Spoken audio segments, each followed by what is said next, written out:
আয়েশা, কেমন আছো? তোমার জন্য যে টপিকটা নির্ধারণ করা হয়েছে সেটি হচ্ছে বাক্যশুদ্ধি। যেহেতু তোমার সামনে পরীক্ষায় বাক্যশুদ্ধি থেকে প্রশ্ন আসবে, তো আমি তোমাকে 8টি বাক্যশুদ্ধি থেকে প্রশ্ন করব। তুমি প্রস্তুত? জি স্যার।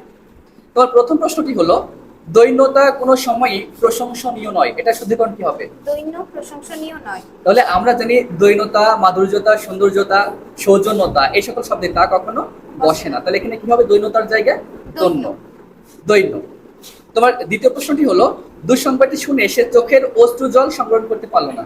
দুঃসংবাদটি শুনে সে অশ্রু সংবরণ করতে পারল না। তাহলে চোখের, তাহলে এখানে প্রশ্নটা হলো চোখের অশ্রু জল। চোখ আর অশ্রু জল একই। চোখ মানে অশ্রু মানে হচ্ছে চোখের জল, চোখের আবার অতিরিক্ত চোখ দেওয়া আছে, তাহলে এখানে শুধু হবে হয় অশ্রু, না হলে হচ্ছে চোখের চোখের জল। জল।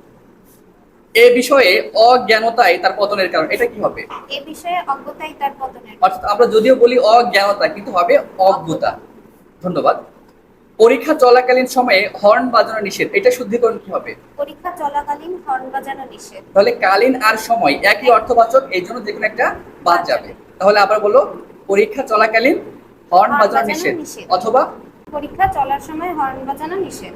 ধন্যবাদ। পাহাড়ের প্রাকৃতিক বৈচিত্র্যতা আমাদের মুগ্ধ করে, প্রথম প্রশ্নের মতোই বলো।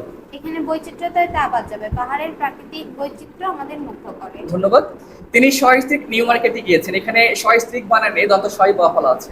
এখানে দন্ত শয়বটা বটা বাদ যাবে। তিনি সস্ত্রী নিউ মার্কেটে গিয়েছেন। কেন বটা বাদ যাবে?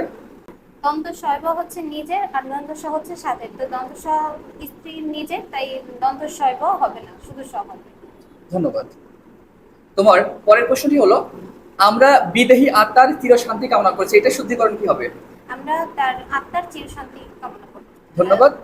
তাহাকে এখান থেকে যাইতে হবে, এটা শুদ্ধিকরণ কি হবে? তাকে এখান থেকে যেতে হবে। অথবা। তাহাকে এখান হইতে যাইতে হইবে।